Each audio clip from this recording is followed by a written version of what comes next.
Hi everyone, my name is Sarah and I'm one of the instructors for HIT 125, which is your language and medicine course. This video is just going to be some troubleshooting things for you all. Hopefully you'll find it helpful.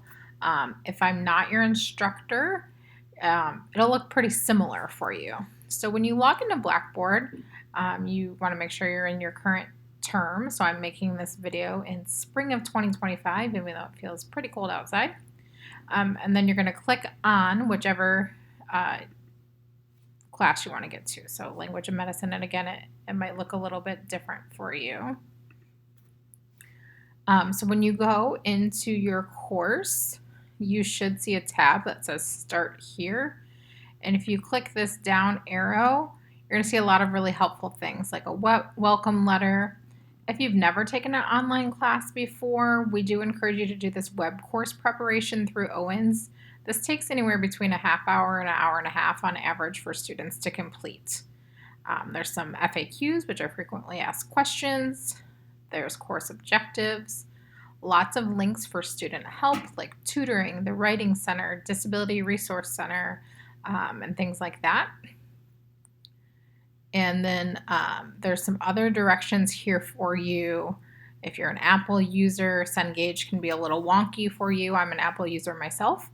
And then the link for Cengage student support. So if you're having a hard time getting connected to Cengage, you're having some technical difficulties, unfortunately, Owens IT department probably isn't going to be able to help you with that, but Cengage's student support is really, really great, super helpful. This is where you're going to spend a lot of time here is reviewing your syllabus. Again, I'm not everyone's instructor that's viewing this, but your syllabus will look similar.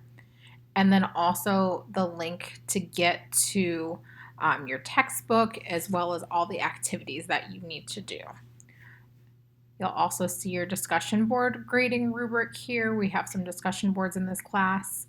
And then as we scroll down, you're going to see a tab for each week.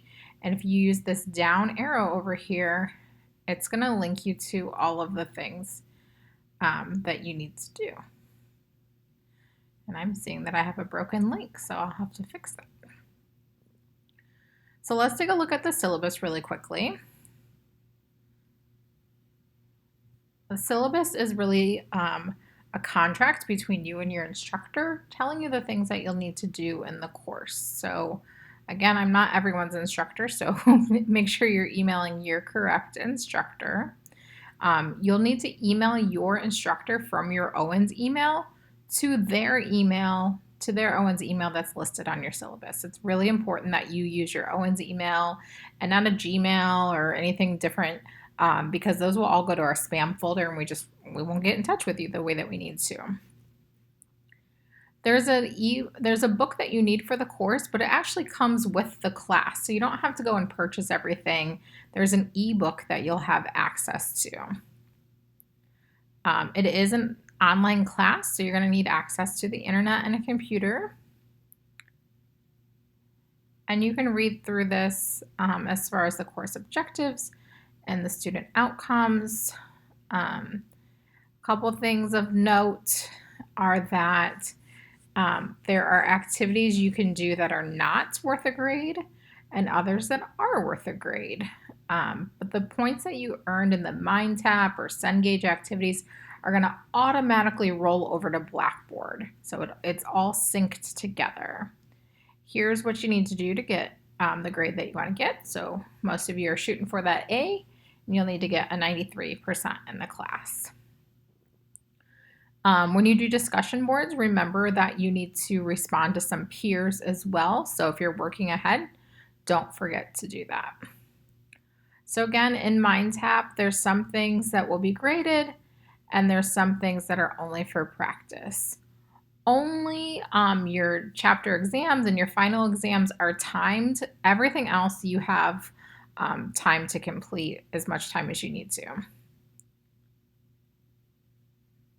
Most of the instructors that teach these classes have the same policy of responding to email within 24 hours, Monday through Thursday, and then on the weekends, just allow extra time.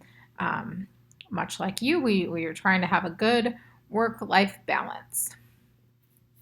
Looking at your course calendar is one place that you can see what is due. So here you'll see that you need to read chapters 1 and 2 for week 1. And again, it's an ebook, so you're going to link into MindTap or Cengage to access your ebook. You're going to want to review the course orientation, not for a grade. There's some videos on MindTap. So MindTap is where you're going to find all the bulk of the content. So you're going to see it all when you get into MindTap. Remember, there's some things that are for practice and others will say they're to be graded. The practice assignments are optional. We're not grading them, but it's going to help you be really prepared for those exams. So all of your graded assignments and tests are due by 11:59 on Saturday every week for the most part, unless the syllabus says something different. And then week 1, there's also some discussion boards for you to do. Those are due by Thursday at midnight.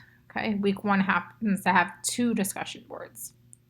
And as you scroll down through the course calendar here, it's going to tell you what is due each week. So that is one way to get a feel for what is due. I'm going to hit the red X here to close out of the syllabus. Another way that you can see what is due is by clicking on the calendar here. And here's schedule view. If I click on due dates, it's going to show me all of my assignments that are due.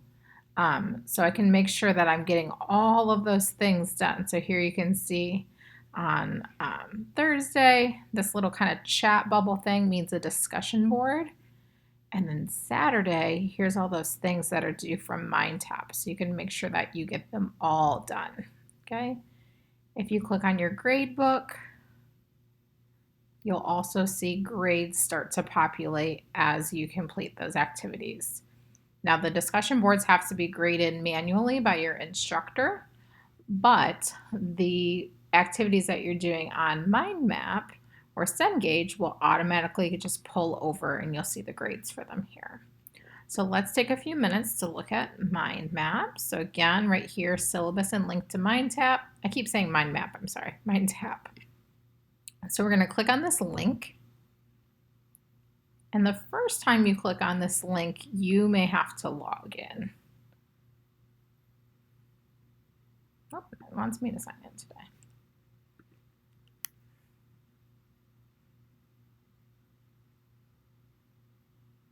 Oh, I know why it's doing that, because I went into student mode rather, so you would see it exactly like I did, or like, so I'd be showing you exactly what it looks like for you. So let me go back into that link again. See, even instructors struggle sometimes.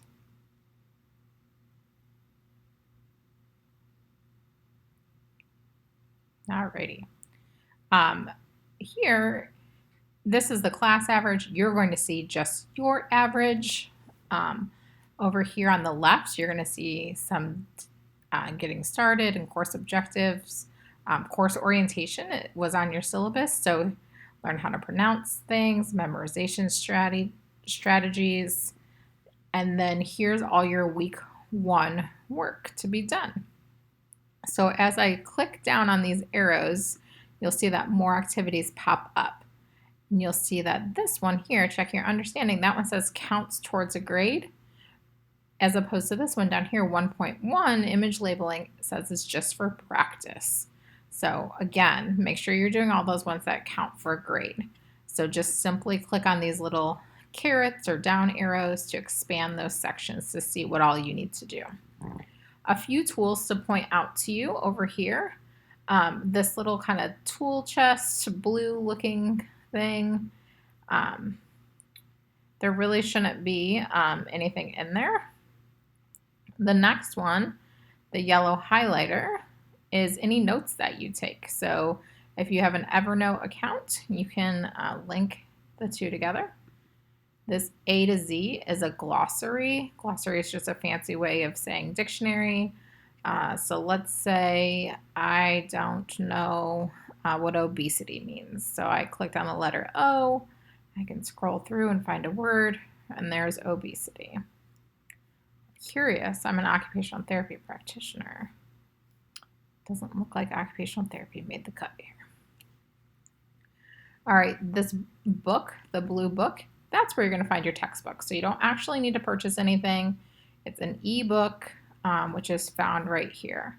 One of the things that I think is really nice about having an ebook is that if you click on this read speaker, a lot of students really don't prefer to read.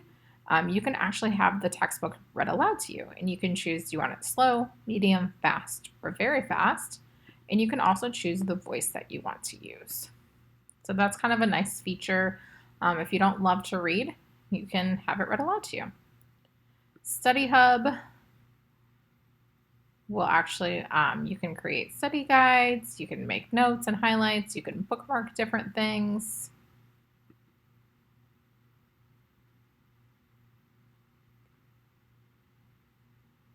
Here's some different homework assignments. So you can play around. Flashcards can be helpful. Some students really like using the flashcards. You can click through these. You can see this is for chapter 1. I can go all the way down to chapter 12 or whatever I need to be in. The X up here is going to close out of that. Okay. So what you're going to be doing is you're going to be reading chapter 1, then choose this down caret. You're going to do these activities. As you click on them, they'll just pop up. You're going to say start the assignment now. You're going to complete the assignment.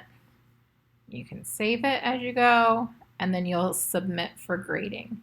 As soon as you submit for grading, your score is going to come over to the Blackboard shell.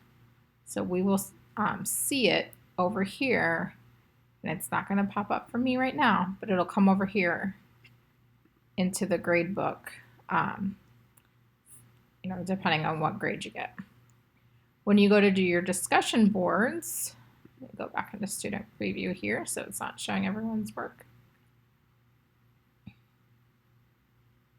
If you've never done a discussion board before, you can click right here on discussions at the top, and then just click on whatever discussion you need to work on. So if you need to work on introduction, you're going to click on that.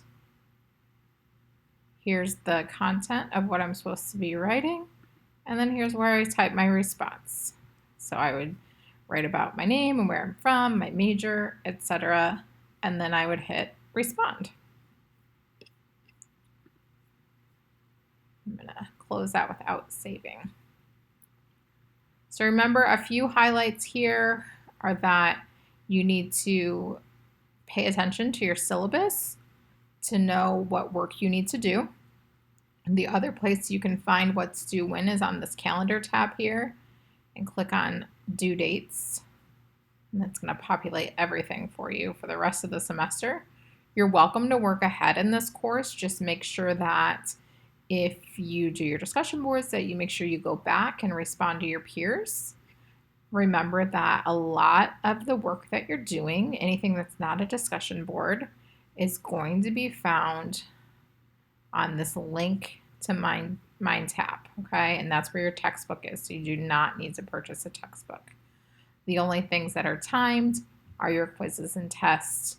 Remember that there's some activities that are optional and some that are graded, so make sure you get your graded ones completed. If you are struggling to get connected to MindTap and you've followed the directions that are all in the start here, then I encourage you to reach out to the Cengage Student Support. And the first week of class, again, they are offering office hours, which your instructor may have shared with you, but this link will also tell you, all right, get the support that you needed. Are you a student? You're going to select that. And then you can get some helpful resources, or even just talk to them on the phone or do a quick virtual call with them. So please continue to reach out to your instructor for your course if you have questions. That'll be the best way to make sure that you're being successful, and you all will do great in this class. Sometimes it's just a little bit tricky getting started, and we recognize that. So we wanted to make a video like this to help you get going.